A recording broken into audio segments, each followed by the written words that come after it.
Manga Bokuto Windbreaker episode yang ke-6-nya dibuka dengan sebuah potongan panel cerita singkat yang luar biasa menarik. Mengingat tepat setelah pertarungan di dalam roda yang ketiga ini sudah dimulai, maka tanpa pikir panjang, Saku pun akhirnya langsung melayangkan satu buah combo serangannya menuju ke arah Tomohiragi dengan menggunakan tendangan dan juga kekuatan pukulannya. Meskipun pada kesempatan yang pertama itu, serangan dari Saku berhasil dibaca dengan sempurna oleh Hiragi, dan dia pun berhasil menahannya dengan menggunakan tangan kirinya. Di momen tersebutlah, Saku pun pada akhirnya terlihat semakin panas. Hingga dia pun tanpa pikir panjang, seketika langsung melancarkan serangan yang keduanya lagi menuju ke arah badan Hiragi. Sayangnya, untuk yang kedua kalinya serangan dari Saku itu, lagi-lagi berhasil digagalkan oleh Hiragi dengan cara menahannya menggunakan telapak tangan. Sehingga arah pukulan dari Saku kini langsung menjadi berbelok. Nah, setelah serangan yang keduanya juga sudah berhasil digagalkan, maka tanpa menunggu lama, Saku pun langsung menyambung combo serangannya lagi dengan cara mengarahkan tendangannya itu menuju ke arah kepala dari Hiragi. Namun, sesaat sebelum tendangan itu berhasil mendarat, maka Saku pun lebih dulu menghentikannya menggunakan tangan kirinya sendiri, supaya Hiragi bisa ditipu dan juga dibuat menjadi lengah.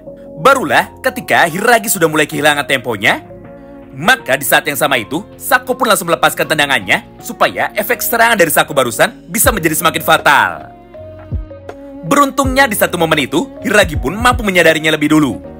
Sehingga dia pun masih memiliki waktu untuk bisa menghindar dengan cara bergerak menuju ke arah sampingnya. Nah, menyaksikan pola pertarungan super cepat yang terjadi di antara mereka berdua, semua penonton yang ada di dalam gedung itu akhirnya seketika langsung menjadi bergemuruh.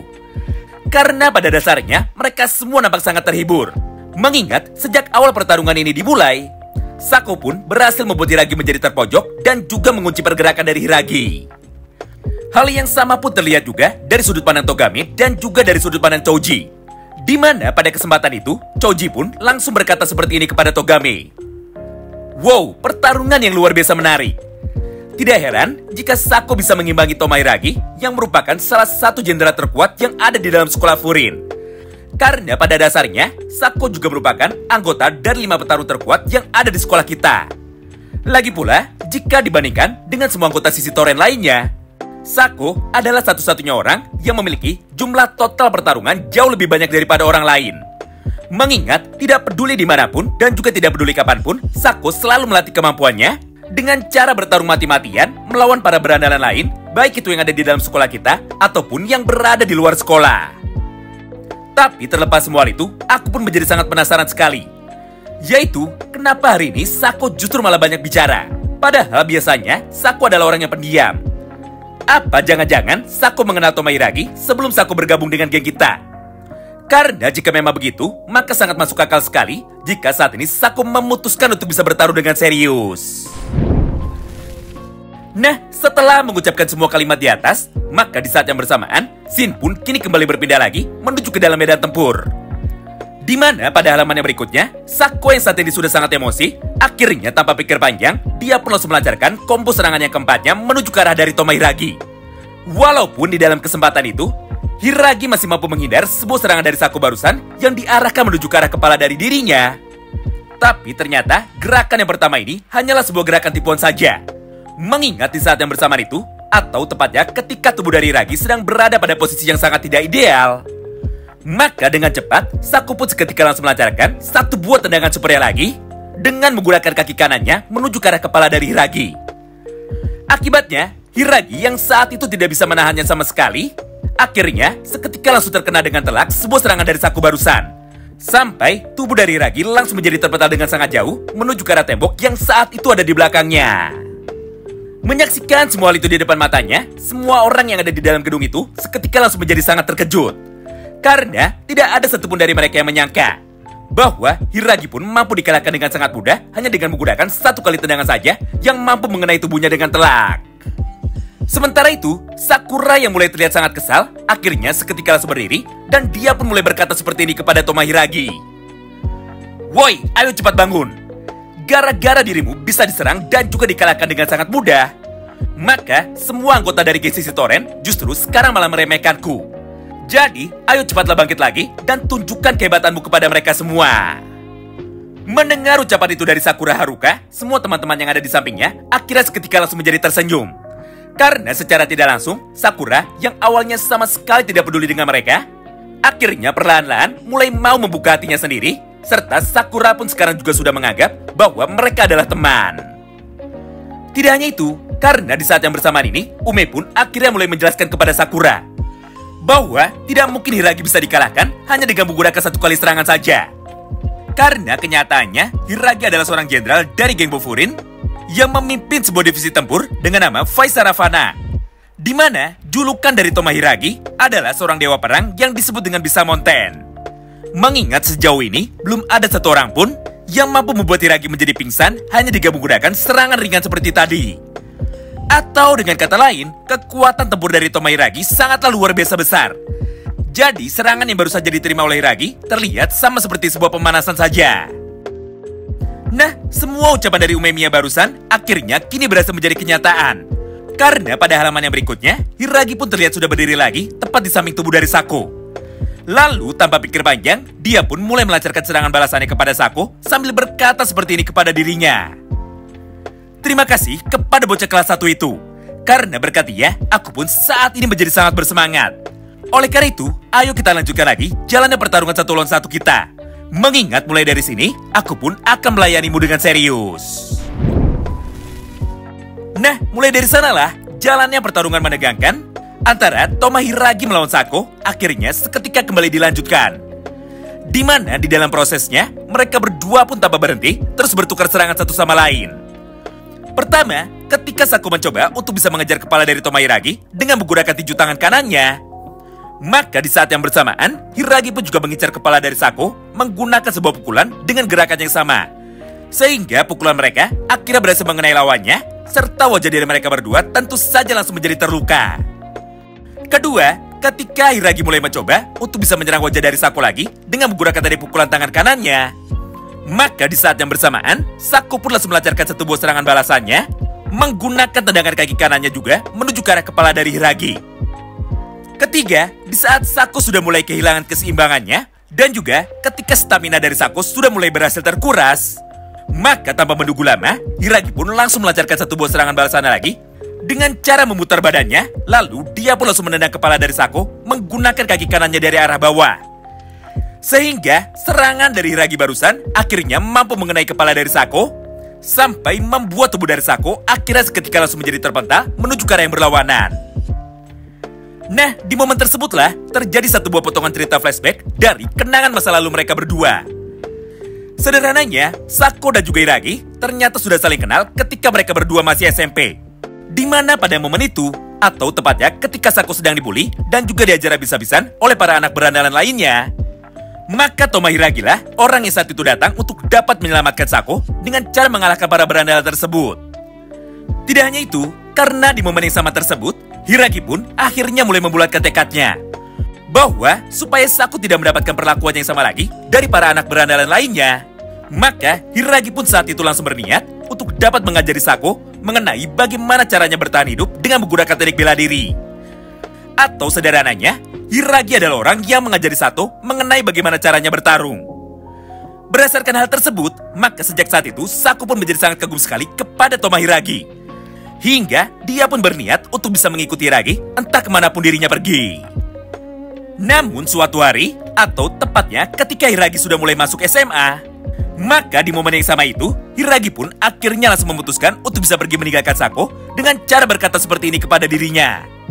Sako, mulai dari detik ini, aku akan pergi ke sekolah Furin. Serta aku pun akan mengikuti atau aku pun akan menjadi bawahan dari seseorang yang bernama Umemiya. Oleh karena itu, kau pun juga harus segera pergi dan kau pun harus bisa menemukan apakah tujuan dari hidupmu sendiri. Nah, mulai dari sanalah, jiwa dan juga kepribadian dari Sako akhirnya langsung berubah. Di mana, tanpa kehadiran dari Hiragi, Sako pun saat ini malah berubah menjadi seorang berandalan yang sangat kejam. Mengingat, tidak peduli kapanpun dan juga dimanapun, Sako pasti akan langsung bertarung dengan serius ketika dirinya melihat ada berandalan lain yang saat itu sedang mencoba untuk bisa mengganggunya lagi. Bahkan saking hebatnya Sako, dia pun sama sekali tidak bisa dikalahkan ketika dirinya masih SMP. Hal itulah yang membuat Togame dan juga Choji akhirnya menjadi sangat tertarik kepada Sako. Hingga tanpa pikir panjang, Choji pun langsung meminta Sako untuk mau bergabung ke dalam gengnya. serta masuk ke dalam sekolah sisi Toren juga sama seperti mereka berdua. Sejak saat itulah tujuan hidup dari Sako akhirnya kini menjadi semakin jelas, yaitu Sako hanya hidup untuk bisa terus bertarung supaya dirinya bisa bertambah menjadi semakin kuat. Karena cita-cita dari Sako adalah untuk bisa menang ketika suatu hari nanti dirinya bisa bertemu lagi dengan Tomohiragi. Namun setelah semua perjuangannya selama ini, nampaknya Sako pun saat ini harus kembali dibuat kecewa. Mengingat tidak peduli sejauh apa dirinya bisa bertambah menjadi semakin kuat, tapi ketika Sako bertarung secara langsung melawan Tomohiragi, maka sudah sangat jelas sekali bahwa kekuatan dari Tomohiragi ternyata jauh lebih hebat daripada Sako. Sampai di dalam satu kesempatan yang sama itu, Sako yang nampak sangat frustasi akhirnya mulai bertanya seperti ini di dalam hatinya, yaitu, kenapa aku tidak bisa mengalahkan Tomohiragi? Nah, setelah semua potongan cerita masa lalu di atas, maka pada halaman yang berikutnya, pertarungan penentuan antara Hiragi melawan Sako akhirnya kembali dilanjutkan. Di mana pada kesempatan itu, Hiragi pun akhirnya mulai membalikkan keadaan. Mengingat tidak peduli seberapa banyak Sako mampu melayangkan serangannya menuju ke arah tubuh dari Tomohiragi. Namun kenyataannya, Hiragi mampu menghindari semua serangan dari Sako tersebut dengan sangat mudah sekali. Serta di saat yang bersamaan, Hiragi pun langsung membalas setiap pukulan dan juga tendangan yang dilayangkan oleh Sako dengan menggunakan gerakan yang sama. Mulai dari pukulan tangan kanannya yang dilayangkan menuju ke arah wajah dari Sako, sampai dengan tendangan kaki kanan dari Hiragi yang ditujukan ke arah perut dari Sako dengan sekuat tenaganya. Nah, akibat serangan beruntun dari Tomohiragi itu, tubuh dari Sako seketika langsung menjadi gemetar serta menjadi babak belur. Sehingga Sako pun menjadi kesulitan untuk bisa bangun lagi dan juga memberikan perlawanan baliknya. Melihat semua hal itu di depan matanya, Hiragi pun sama sekali tidak mau berhenti. Mengingat pada panel ini, dia pun dengan lantang akhirnya kembali mengajar perut dari Sako lagi dengan menggunakan pukulan meteornya sambil berkata seperti ini kepadanya. Maafkan aku Sako karena aku telah meninggalkan dirimu. Atau maafkan aku Sako karena aku tidak bisa memenuhi semua harapanmu itu. Mendengar semua ucapan dari Hiragi barusan, Sako pun dengan penuh rasa penasaran akhirnya mulai berkata seperti ini kepada dirinya sendiri. Dengar, aku marah kepadamu bukan karena dirimu telah meninggalkanku. Jadi seharusnya kau sama sekali tidak perlu meminta maaf kepada diriku. Tapi yang membuatku marah dan juga membuatku penasaran adalah satu hal lain lagi, yaitu kenapa sejak dulu kau sama sekali tidak pernah memintaku untuk dapat terus mengikutimu dan juga menjadi temanmu. Karena sejujurnya aku sama sekali tidak peduli siapakah orang yang nantinya akan kau ikuti. Jadi, andaikan waktu itu kau mau memintaku untuk bisa masuk ke dalam sekolah Furin dan bergabung bersama dengan Umemiya, maka aku pun tanpa ragu pasti akan selalu mengikutimu. Nah, menarik ya. Walaupun di dalam hatinya Sako ingin bisa berteman dengan Tomohiragi, namun di dalam kenyataannya Sako pun sama sekali tidak bisa mengucapkan hal itu secara langsung. Oleh karena itu, tepat di dalam satu halaman yang terakhir ini, Sako pun akhirnya kembali mencoba untuk bisa berdiri lagi walaupun dirinya sudah dibuat babak belur. Lalu menggunakan kecepatan penuh, dia pun mulai melayangkan satu pukulan tinju tangan kanannya menuju ke arah tubuh dari Hiragi dengan menggunakan sisa tenaganya yang terakhir. Melihat keseriusan dari Sako tersebut, Hiragi pun tidak bisa tinggal diam. Hingga di saat yang bersamaan itu, Hiragi pun langsung menyambut serangan dari Sako barusan dengan menggunakan teknik tendangannya menuju ke arah tubuh dari Sako. Sehingga Sako pun seketika langsung menjadi terpental menuju ke arah yang berlawanan dan dia pun akhirnya langsung pingsan saat itu juga. Wow, menarik banget ya. Siapa sangka bahwa salah satu jenderal terkuat dari geng Bofurine ternyata sangatlah brutal dan juga tanpa ampun. Mengingat walaupun dirinya sudah tahu bahwa Sako sudah tidak memiliki sisa tenaga sama sekali, namun Hiragi tetap melayangkan satu buah serangan terakhirnya dengan menggunakan kekuatan penuh untuk dapat menghargai semua upaya dari Sako yang mencoba untuk membuktikan kepadanya bahwa dirinya saat ini sudah bisa bertambah menjadi kuat. Nah, menyaksikan kekalahan dari Sako tersebut, semua anggota dari geng Sisi Toren akhirnya seketika langsung terdiam. Karena pada dasarnya, mereka sama sekali tidak menyangka bahwa kekuatan dari Tomohiragi sama sekali tidak bisa diremehkan. Oleh karena itu, untuk bisa mempersingkat waktu, Togame pun akhirnya seketika langsung berdiri, dan dia pun langsung meminta teman-temannya untuk dapat menggotong tubuh dari Sako supaya bisa dibawa keluar dari arena. Mendengar ucapan itu dari Togame, Hiragi pun segera memotongnya sambil berkata seperti ini kepada Togame. Diam, biar aku saja yang membawa tubuh dari Sako turun. Di momen itulah, Togame pun langsung setuju. Serta dia pun dengan cepat akhirnya langsung menghampiri tubuh dari Sako, Lalu tanpa menunggu lama, dia pun langsung mencoba untuk bisa mengangkat tubuh dari satu lagi dengan niat untuk bisa mengajarnya dan juga melemparnya. Karena menurut Togame, Saku sudah membuat malu geng mereka akibat berhasil dikalahkan oleh Hiragi. Menyaksikan hal itu di depan matanya, Hiragi pun dengan cepat akhirnya langsung memegang tangan dari Togame sambil berkata seperti ini kepadanya. Hentikan, mengajar dan membuang orang yang sudah kalah sama sekali tidak akan merubah apa-apa. Jadi, sebelum dirimu menyesal karena sudah bertindak terlalu jauh, maka sebaiknya coba kau pikirkan lagi apa yang membuat kalian semua menjadi lemah. Mendengar perkataan itu dari Toma Hiragi, Togame pun tiba-tiba saja langsung sadar bahwa semua ucapan dari Hiragi barusan ternyata memanglah benar. Oleh karena itu, Togame pun akhirnya langsung berjalan menjauh sambil berkata seperti ini kepada teman-temannya. Baiklah, karena ronde yang ketiga sudah selesai, maka mari kita lanjutkan pertarungan di dalam ronde yang keempatnya. Di mana petarung yang akan turun di dalam ronde yang keempat ini adalah Jutogame itu sendiri melawan karakter utama dari kita semua, yaitu Sakura Haruka. Nah, itulah semua isi potongan cerita singkat yang bisa kami sampaikan kepada kalian semua pada kesempatan kali ini. Tentu saja bagi kalian yang penasaran dan ingin tahu mengenai seperti apa kelanjutan ceritanya, maka tolong bantu kami dengan like video ini dan komen di kolom komentar ya. Terima kasih banyak yang sudah simak video ini sampai habis dan salam baku hantam.